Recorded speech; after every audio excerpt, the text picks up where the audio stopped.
I spoke with my good friend, Mark Douglas, the creator of Key of Awesome, about comedy and emotions.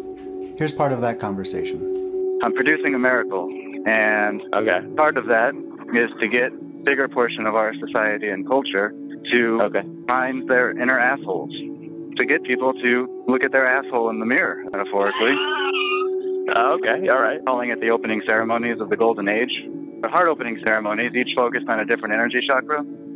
But I'm using comedy as the diagnostic tool. If you think of comedians, they're basically diagnosing our traumas and diagnosing the things that we're ashamed about, etc. Chinese medicine deals with emotions and, how they affect the organs. And our healthcare system doesn't really have or at least doesn't really embrace, but, it's not so much because of, well, you could argue a lot of things, but, the general population essentially just doesn't have a lot of exposure to that. And lots of stuff that just hasn't really trickled down into a lot of mainstream culture, even though the scientific research is all out there. Okay. Comedy, I think, is a great way to get people, to reconnect with their emotions and become a little more aware of what's going on. Are you angry? Are you happy and gay? Are you, those are the real sources of disease. So, yeah, we're more into drugs than. Yeah. The opening ceremonies, so is the masculine roast, and I'm sure people will have different interpretations of it. Fighting a new joke for this new feminine, masculine balanced energy that our universe is evolving us towards. I'm wanting to use George Carlin's 7 Dirty Words as our gateways into the healing of shame. So each day of the roast, I'm going to assign a different one of those words. So whatever comedian is going to be roasting masculine energy that day, they're going to get one word that will seem to be included as part of their demonstration. Is this making sense? Are you following along? I'm throwing a lot out there. I'm getting about, I would say I'm getting about 80% of it. Okay.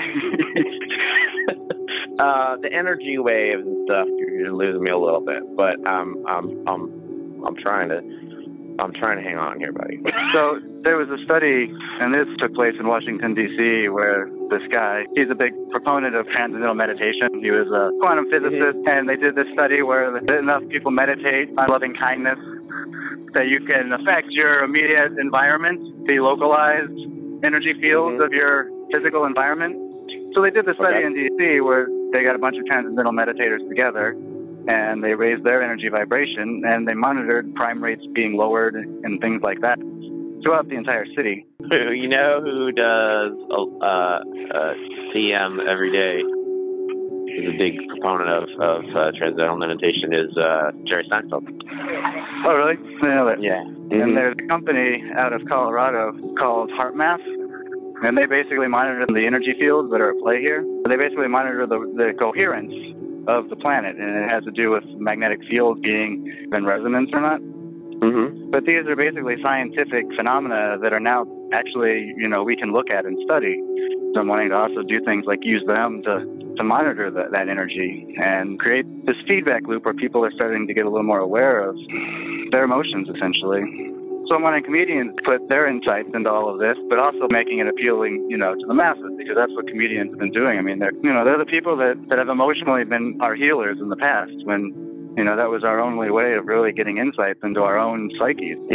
Like Louis C.K. is like the closest thing we have to like a philosopher, or like if you're familiar with Bill Burr, but he's really great at kind of just sort of taking the opposing thought on things, or the opposing view on things. And he had this thing where he just went off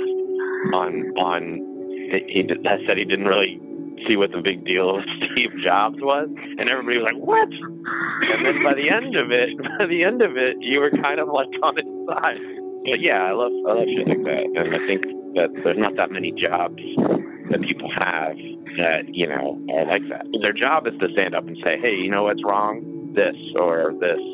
Well, it's like George Carlin, his album was called Occupation Fool. If you look at, the tarot, a metaphysical tool, and through that, the fool is the person that begins the journey towards enlightenment. They use the term fool, because everybody makes mistakes, and the fool is the one that's willing to make the mistakes. Comedians, they're the ones out there really trailblazing for the rest of us that are too traumatized or depressed or don't have the opportunity, and then they come, and then you get George Carlin, who's up there courageous enough and brave enough to just share these insights even though they're not really making him look any better. You know, a lot of comedians have to accept a certain level of self-deprecation, you know. Yeah, that's what's kind of bothersome about, you know, when you go, and a lot of comedians are having problems with this, is that everybody tapes everything now, and records phone conversations.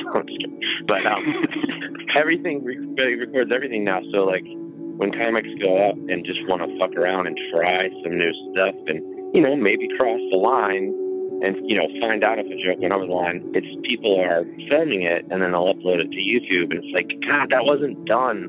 I was hoping that you guys would just be between us and, you know, you saw me bomb, good for you. But then it turns into this thing where they like have to apologize for crossing the line, and it's like their job is to go right up to the line and maybe cross it a little bit.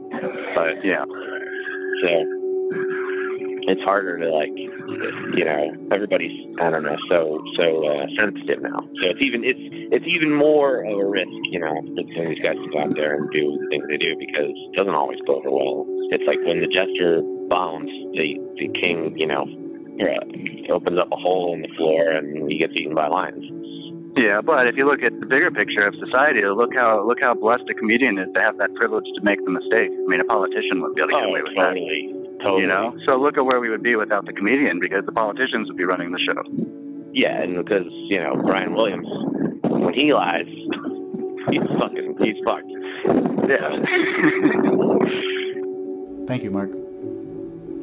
Mark will be sharing a song with a very special message. It's about looking at ourselves in the mirror and ending the cycle of blame, regardless of who we think the asshole is. And this isn't just for your personal benefit. This is for everyone. This is for all of us. Assholes need us. Even if I'm an asshole.